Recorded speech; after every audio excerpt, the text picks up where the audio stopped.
السلام عليكم. بسم الله والحمد لله والصلاة والسلام على رسول الله وعلى آله وأصحابه الفائزين برضا الله.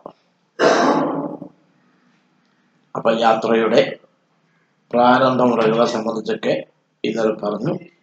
ചുരുക്കം പറഞ്ഞാൽ യാത്ര ചെറുതും വലുതൊക്കെ ഉണ്ടേ. തൽക്കാലം ദിവസം കോഴിക്കോടേക്ക് പോകുമ്പോൾ എല്ലാം യാത്രക്കാരൊക്കെ യാത്ര പറയണ്ട.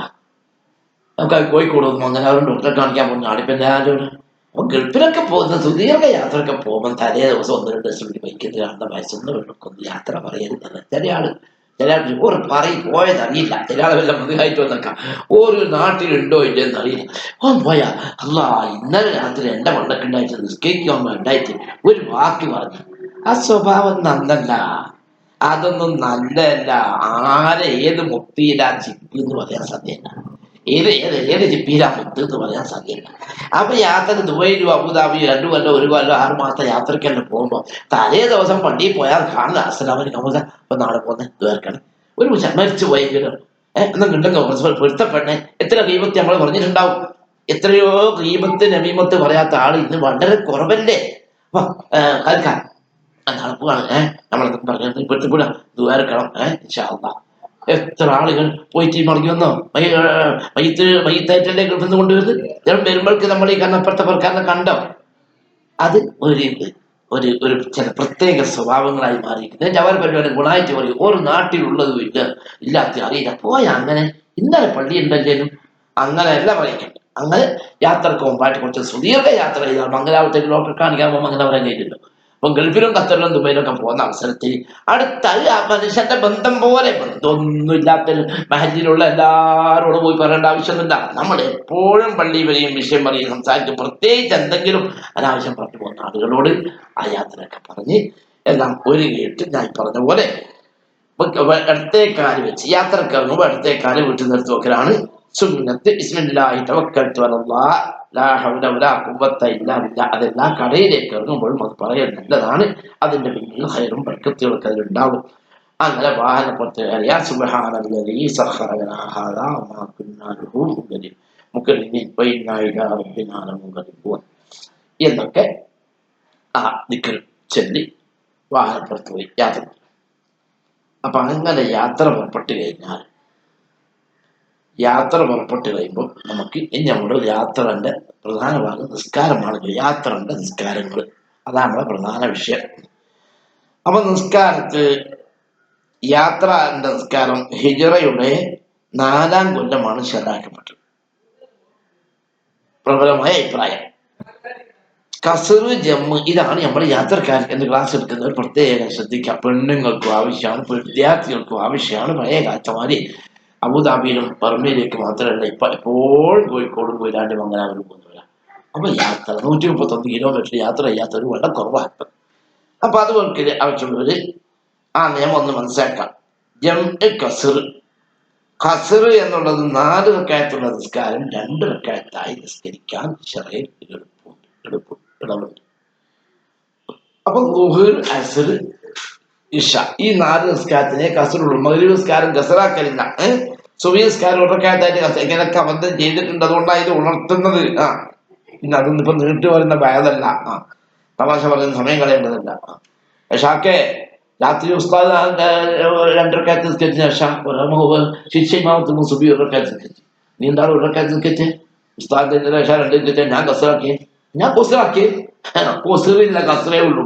എന്നിട്ട് ജമ്മല്ലാതെ ജാമാക്കലില്ല. മഗ്‌രിബ് ഇശയും കൂടി ജമാക്കുന്നുണ്ട്. പിറ്റേന്ന് എന്തൊക്കെ ളുഹർക്ക് നിസ്കരിച്ചില്ല. അതാണ് നിസ്കരിക്കുന്നത്. ഞാൻ ളുഹറും അസ്റും കൂടി സുബഹിയും ളുഹറും കൂടി ജമാക്കി. സുബഹിയും ളുഹറും കൂടി ജമ്മില്ല, അത് ജാമാക്കല. ളുഹറും അസ്റും കൂടിയാണ് ജമ്മ്. മഗ്‌രിബും ഇശയും കൂടിയാണ് ജമ്മ്. സുബഹിയും ളുഹറും കൂടി ഒന്നിച്ച് കൂട്ടി നിസ്കരിക്കലില്ല. അപ്പൊ കസർ എന്ന് പറഞ്ഞാൽ 4 റക്അത്തുള്ള നിസ്കാരം 2 റക്അത്തുള്ള 1 റക്അത്താക്കലില്ല.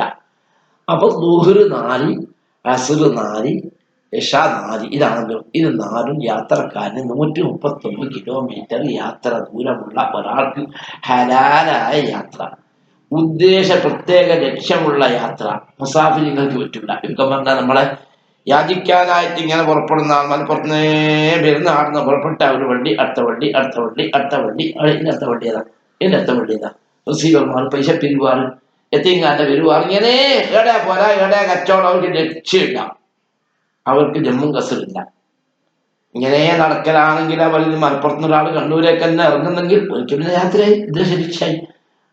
അവൻ കണ്ടു വെക്കുന്ന ആള് ഇങ്ങനെ സാധനം വെക്കുന്ന കണ്ടെടുത്തെല്ലാം നടക്കുന്നവർക്ക് ജമ്മു പ്രത്യേക ഉദ്ദേശ ലക്ഷ്യം ഉണ്ടാവണം. ഇന്ന സ്ഥലത്തേക്ക് 131 കിലോമീറ്റർ കുറയാത്ത ഒരു യാത്ര ഉദ്ദേശം, അത് ഹലാലായ യാത്ര ആകണം പറഞ്ഞു.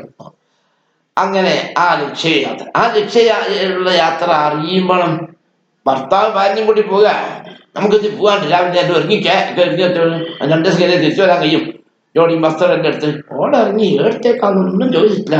എന്നാ ഉച്ചക്ക് ഭർത്താവ് 2 റക്അത്ത് നിസ്കരിക്കുമ്പോൾ ഭാര്യയ്ക്ക് 2 റക്അത്ത് നിസ്കരിക്കുക. ഓള് 4 ഉണ്ടാക്കാൻ ഞാൻ ഏടത്തേക്കൊന്നും സംഗതി അറിഞ്ഞോ? അപ്പം ഭാര്യക്ക് അറിയണം നിങ്ങൾ ഏടത്തേക്കാ പോകുന്നു. ചില ഗമയുടെ ഭർത്താക്കന്മാർക്ക് നിനക്ക് എന്താ കയറിയേണ്ട ആവശ്യം എന്ന് പറഞ്ഞാൽ നിങ്ങൾക്ക് 4 റക്അത്ത് നിസ്കരിക്കാൻ പറ്റൂല, 2 റക്അത്ത് നിസ്കരിക്കാൻ പറ്റൂല. അപ്പം ഭർത്താവിന്റെ കൂടെ പോകുന്ന ഭാര്യക്ക് ഏടത്തേക്കാ പോകുന്ന ഭാര്യയാണോ? യജമാന്റെ കൂടെ പോകുന്ന അടിമക്ക് സ്ഥലം വർദ്ധിരിക്കണം. പട്ടാള ക്യാപ്റ്റന്റെ കൂടെ പോകുന്നതായ പട്ടാളക്കാർ ഏടത്തേക്കാന്ന് അറിയണം യാത്ര. അവരെ കൂടെ ഇങ്ങനെ പോകുന്നു, നമ്മുടെ അടിമകളായിട്ട് പോകുന്നു. പക്ഷെ നിങ്ങൾക്ക് സ്ഥലം അറിയില്ലെങ്കിൽ ജമ്മു കശ്മീർ പറ്റില്ല. അപ്പൊ നമ്മുടെ ലക്ഷ്യം ഇന്ന സ്ഥലമാണെന്ന് അറിയപ്പെട്ട നിശ്ചിത യാത്രയുള്ള 131 കിലോമീറ്റർ കുറയാത്ത ആൾക്ക് ഈ 4 റക്അത്തുള്ള നിസ്കാരം 2ആയി നിസ്കരിക്കാം. മനസ്സിലായല്ലോ? കസറ് 4 റക്അത്തുള്ള നിസ്കാരം 2ആയി നിസ്കരിക്കാം. നിശ്ചിത സ്ഥലമുള്ള, നിശ്ചിത അറിയപ്പെട്ട ഉദ്ദേശ സ്ഥലമുള്ള ഹലാലായ യാത്രയായിരിക്കാം. എന്നാൽ ആ കസറാക്കാൻ എന്തെല്ലാം ഷർത്ത് അതൊന്ന് മനസ്സിലാക്കും. നിസ്കാരം കസറാക്കണമെങ്കിൽ കൈ കെട്ടുമ്പോൾ തന്നെ തക്ബീറത്തുൽ ഇഹ്റാമിൽ തന്നെ ഞാൻ ദുഹ്ർ 2 റക്അത്ത് കസറായി നിസ്കരിക്കുന്നില്ല.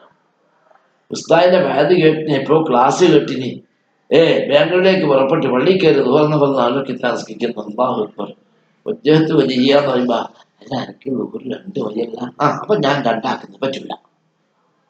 വജ്ജഹ്തു ഓതുമ്പോ ഫാത്തിഹ ഓതാൻ തുടങ്ങുമ്പോ ഓർമ്മ വരുന്നേ എനിക്ക് ഞാൻ യാത്രക്കാരനല്ലേ, 2 റക്അത്ത് ഇതൊക്കെ നമ്മൾ പഠിച്ച നമ്മളെ പോലത്തെ തന്നെ അബദ്ധം പറ്റിയിട്ടില്ല, ഉണ്ടാ പറഞ്ഞു ഓർമ്മ ഉണ്ടാവില്ല. പെട്ടെന്ന് കൈ കെട്ടി നടക്കുന്ന ഓർമ്മ വരിക, അത് 4 കെട്ടണം. എന്നാ പിന്നെ കൈ ഇളക്കി അനുവാദം കെട്ടാൻ പറ്റുമോ? ഫർദ് നിസ്കാരത്തിന് കൈ ഇളക്കൽ ഹറാമാണ്. ഫർദ് നിസ്കാരത്തിന് കൈ കെട്ടിയാ കൈ ഇളക്കൽ ഹറാമാണ്. സുന്നത്ത് നിസ്കാരത്തിന് കൈ ഇളക്കൽ ഹനഫി ഒന്നും ഹറാമാണ്, നമുക്ക് ഹറാമില്ല. അപ്പൊ ചുരുക്കം പറഞ്ഞാൽ 4 റക്അത്തുള്ള അസ്ർ അല്ലെങ്കിൽ ദുഹ്ർ അല്ലെങ്കിൽ ഇശാ 2ആയി നിസ്കരിക്കണമെങ്കിൽ കൈ കെട്ടുമ്പോൾ തന്നെ ഈ ദുഹർ എന്ന ഫർദ് 2 റക്അത്ത് കസറായി നിസ്കരിക്കുന്നു എന്ന് കരുതണം. നിസ്കാരം പിന്നെ പൂർണ്ണമായി നിസ്കരിക്കുന്ന ഒരാളെ തുടരാതിരിക്കണം. പള്ളിയിൽ നിന്ന് ഒരു സ്ഥാനം നിസ്കരിക്കുന്നുണ്ട്, ആരോ നമ്മൾ പള്ളിയിൽ കയറിയപ്പോൾ ആരോ ഒരാൾ നിസ്കരിക്കുന്നുണ്ട്, അപ്പൊ ഞാൻ 2 റക്അത്ത് അല്ലാഹു തആലക്ക് വേണ്ടി ഇമാമോട് കൂടി കസറായി നിസ്കരിക്കുന്നു. ഇമാമത്തിൽ നിസ്കരിക്കുന്നറിയില്ല, പറ്റൂല. പൂർണ്ണമായി നിസ്കരിക്കുന്ന ഒരാളെ തുടരാൻ പറ്റൂല. അയാൾ യാത്രക്കാരനായാലും ശരി, ഉദാഹരണമായിട്ട് പള്ളിയിൽ ഉസ്താദിന്റെ കൂടെ തന്നെ യാത്ര പോന്ന്, പള്ളിയിൽ ഉസ്താദിന്റെ കൂടെ തന്നെ യാത്ര പോന്ന്, അങ്ങനെ മൂത്രവെച്ച് പറഞ്ഞാൽ പള്ളിയിൽ കയറുമ്പോൾ ഉസ്താദ് കൈ കെട്ടീന്, ഉസ്താദ് കസറുന്ന കരുതീന് താമെന്ന കരുതി ഒന്നും അറിയില്ല, എന്നാൽ ആ ഉസ്താദിനെ എനിക്ക് കൊടുക്കാൻ പറ്റൂല. ഇമാമും കസറാക്കിന്ന് കരുതിയാലേ നിനക്ക് കസറ് നിറഞ്ഞോളൂ. ഇമാമ് 4 ആണെങ്കിൽ നിനക്ക് 2 പറ്റൂല. പിന്നെ ആളൊരു പണിയുണ്ട്, എന്താ ഒക്കെ സംഭവിക്കുന്നതാണ്. യാത്രക്കാരെല്ലാം എപ്പോഴും കസറാക്കലില്ല, എപ്പോഴും ജമ്മാക്കാറില്ല. ചില ആൾ നമ്മൾ കസറാക്കി കിട്ടിയ 2 റക്അത്ത് നിസ്കരിക്കുന്നു, പിന്നെ നിസ്കാരം എന്താവും? അപ്പൊ പൂർണ്ണമായി ഇമാമ് നിസ്കരിക്കുന്നുണ്ടെങ്കിൽ ബാക്കിലുള്ളവർക്ക് 2 പറ്റൂല. അപ്പൊ എന്താക്കണം? മറിച്ച് 2 റക്അത്ത് നിസ്കരിക്കുന്ന ഒരാൾ 4 റക്അത്തുള്ള തോന്നാലോ ഓൻ സലാം കിട്ടിയാൽ നമുക്ക് ബാക്കി സാധാരണ ദൂരം സംഭവിക്കില്ലേ, മസ്ബുഖാക്ക് ബാക്കി നിസ്കരിച്ചാൽ 2 നിസ്കരിക്കുന്നവനോട് 2 നിസ്കരിക്കുന്ന ഒരാളെ കസറായി നിസ്കരിക്കുന്ന ഒരാളെ പൂർണ്ണമായി നിസ്കരിക്കുന്ന ഒരാൾ വന്ന് തുടർന്ന് കുഴപ്പമൊന്നുമില്ല, സലാം കിട്ടിയാൽ ബാക്കി നിസ്കരിച്ചാൽ മതി. മറിച്ച് ഇമാമ് 4 ആണെങ്കിൽ ബാക്കിയുള്ള തുടരാൻ പറ്റും. അപ്പൊ ചുരുക്കം പറഞ്ഞാൽ നമ്മുടെ യാത്രയിലും പോകുമ്പം ഉസ്താദ് കൈ കിട്ടുക 4 രണ്ടേ നിസ്കരിക്കുന്നത് എന്ന് ചോദിക്കണം. അത് അറിയാത്ത കഷ്ടം തോന്നില്ല. പിന്നെ ഇങ്ങനെ പറ്റും, ഒന്നിട്ട് പോന്നെയാ എന്റെ ഇമാമ് 2 റക്അത്താണെങ്കിൽ ഞാൻ 2 റക്അത്ത്, 4 ആണെങ്കിൽ 4 അല്ലാഹു തആലക്ക് വേണ്ടി ഞാൻ നിസ്കരിക്കുന്നു, അല്ലാഹു അക്ബർ അങ്ങനെ കഴിഞ്ഞാലോ പറ്റും. അങ്ങനെ പറ്റും യാത്രക്കാരൻ. ഇതൊക്കെ മസാല ശക്തി മനസ്സിലാക്കിയിരിക്കണം. നമ്മളെ കൂടെ ഉസ്താദ് തന്നെ ഇപ്പൊ യാത്ര, അതുകൊണ്ട് കസറായിക്കൊണ്ടെന്ന് ഉസ്താദിനെയും മറു എനിക്ക് ഈ ക്ലാസ് എടുത്തില്ല, ഞാൻ മറന്നിട്ട് കൊണ്ടായാൽ പറയുന്നത് ഞാൻ വലിയ കോളേജിൽ പഠിക്കും, കണ്ണൂരത്തെ നിസ്കരിക്കാൻ കഴിഞ്ഞിട്ട് പോയിരിക്കുന്ന ഓർമ്മ എനിക്ക് 2 മതിയായിട്ട് തോന്നി. അത് പിന്നെ എന്തൊക്കെയാ 4 പൂർത്തിയാക്കി, പിന്നെ തേശമുള്ള അസര് 2 അപ്പൊ നീയത്തിൽ, അപ്പൊ ഈ ഉസ്താദ് നീയത്ത് ചെയ്തെന്ന് അറിയില്ല. അപ്പൊ അറിയാത്ത സ്ഥലത്ത് ഉസ്താദ് യാത്രക്കാരനാണ്, നമ്മളെ കൂടെ ഉള്ള കാര്യമാണ്, അയാൾ നമ്മളെ കൂടെ മിക്കവാറും 2 കരുതിയിട്ടാവുമല്ലോ. പക്ഷേ ഏതാ 4 കൂടെ. അപ്പൊ അവിടെ എന്റെ ഇമാമ് 2 റക്അത്തായി നിസ്കരിക്കുകയാണെങ്കിൽ 2, അല്ലെങ്കിൽ താമായിട്ട് ഞാൻ നിസ്കരിക്കാൻ ഞാൻ കരുതി എന്ന് പറഞ്ഞാൽ നിസ്കാരം സഹിയാവും. ഇൻഷാ അല്ലാഹ് ബാക്കി നാളെ. അസ്സലാമു അലൈക്കും.